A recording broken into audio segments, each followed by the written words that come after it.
Okay, so as you can see, I got a light here, and you can see that is clean in there because I just cleaned them, and there's no oil seepage, which I'm very happy to see because just driving 30 miles I didn't think anything would happen, but I'm doing it twice.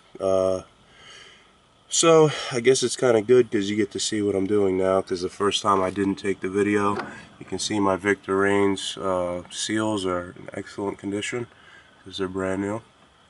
So I'm going to go over to the other side and do the exact same thing over there. Take those coils out, make sure they're good, and then we'll move forward.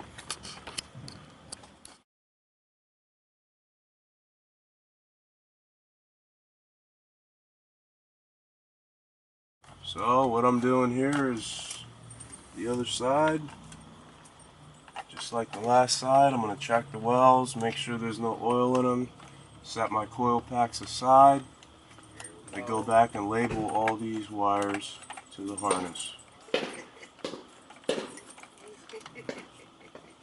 So things are looking better.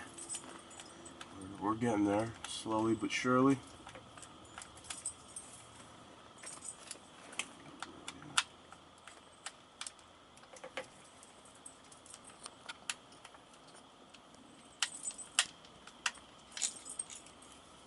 One.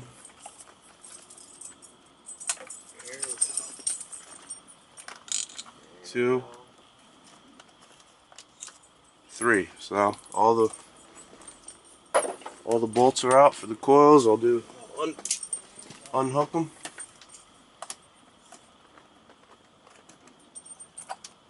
Okay, one.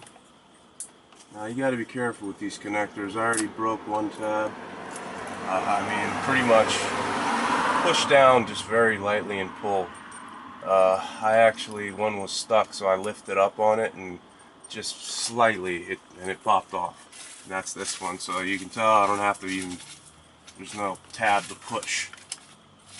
And this one, the back one, actually you got to pull the coil a little and then pull the plug, because you just can't put the plug on with the coil being in there perfect, and that's perfect. These coils are expensive. If you're watching this, you already know.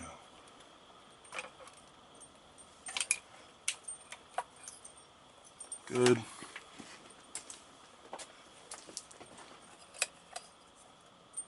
I also have brand new spark plugs in there. Okay, good. Perfect. Alrighty, so we'll go to the next step. Let's see if we can tighten up. Let me get the camera. Grab that light for me and turn it on. Try to get you some shots in here. See if we're good. So, looks like spark plug wells are good. Okay, that's 6, 5. 5 looks good. 5 and 4 were not leaking, so I mean they're good. I know they're going to be dry. 6 was the one in question though. So there we go. We'll go ahead and get to the next step.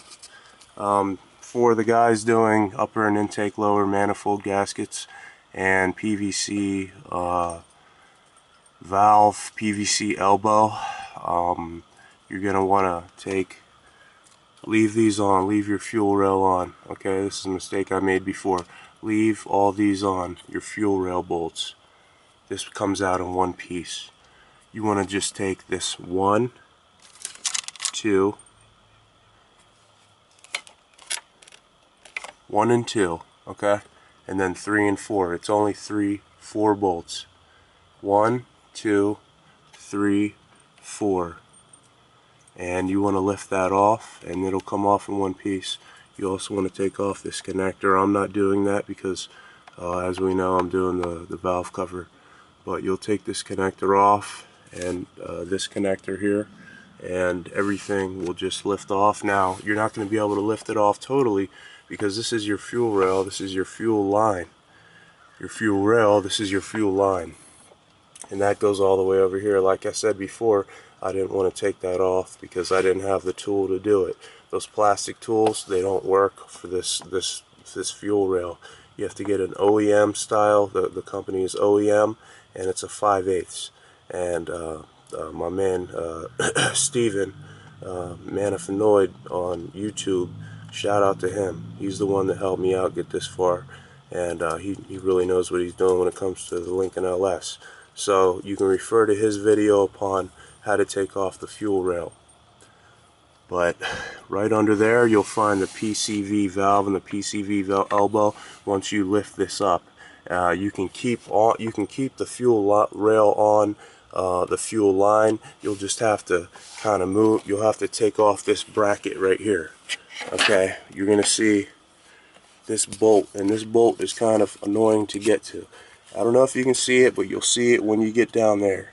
Okay, it's right there. Let me see the light, Larry. Put it up on my head. Right there. Yeah, they can see it.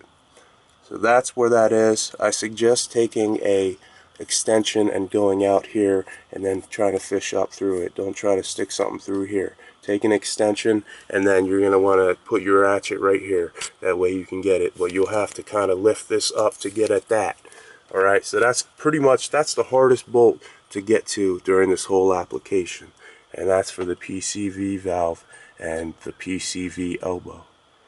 Alright, we'll be through with the next part.